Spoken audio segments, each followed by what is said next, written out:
Hello guys, ఈరోజు ఇంకో work out ఫామ్తో వచ్చేసా. Welcome to the day 49 of fat cut series. నా మీల్స్ అన్ని కంప్లీట్ చేసి ఈవినింగ్ జిమ్కి వచ్చా. ఈరోజు మీకు డంబుల్ సుమో స్క్వాట్ ఫామ్ చెప్తా. ఇది మీకు మీ హ్యామ్స్ట్రింగ్స్ అండ్ గ్లూట్స్ బిల్డ్ చేయడానికి యూజ్ అవుతుంది.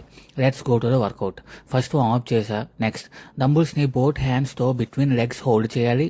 ఫీట్ని షోల్డర్ విత్ కన్నా కొంచెం వైడ్గా పెట్టి టోస్ని స్లైడ్లీ అవుట్వర్డ్స్ ఫేస్ చేయాలి. Chest up, back straight, core tight maintain చేయాలి. హిప్స్ని బ్యాక్ అండ్ డౌన్కి తీసుకురావాలి as if you are sitting back in to a chair. Knees toes డైరెక్షన్లో మూవ్ అవ్వాలి, ఇన్వర్డ్స్ తీసుకురాకూడదు. డంబుల్ని లెగ్స్ మధ్యన హ్యాంగ్ చేయండి. టైస్ని parallel or slightly below ground వరకు తీసుకురండి. అండ్ మీరు డౌన్కి వెళ్తున్నప్పుడు మీ లెగ్స్ మధ్య గ్యాప్ని కరెక్ట్గా పర్ఫెక్ట్ రెక్టాంగిల్ షేప్లో వచ్చేలా చూసుకోండి. అలా రాకపోతే లెగ్ ప్లేస్మెంట్ అడ్జస్ట్ చేయండి. హీల్స్తో పుష్ చేయాలి అండ్ గ్లూట్స్ అండ్ ఇన్నర్ టైస్తో లిఫ్ట్ చేయాలి. చెస్ట్ స్ట్రెయిట్గా మెయింటైన్ చేయాలి. నీస్ లాక్ చేయకుండా టాప్లో గ్లూట్స్ స్క్వీజ్ చేయాలి. సుమో స్టాండ్స్లో క్వాడ్స్, హ్యామ్స్ట్రింగ్స్, గ్లూట్స్ ఈక్వల్గా వర్క్ చేస్తాయి. That's all for day 49. మీకు ఏ వర్కౌట్ ఫామ్ గురించి ఏం డౌట్ ఉంటే కమెంట్ చేయండి. మళ్ళీ కలుద్దాం డే 50లో. Stay tuned.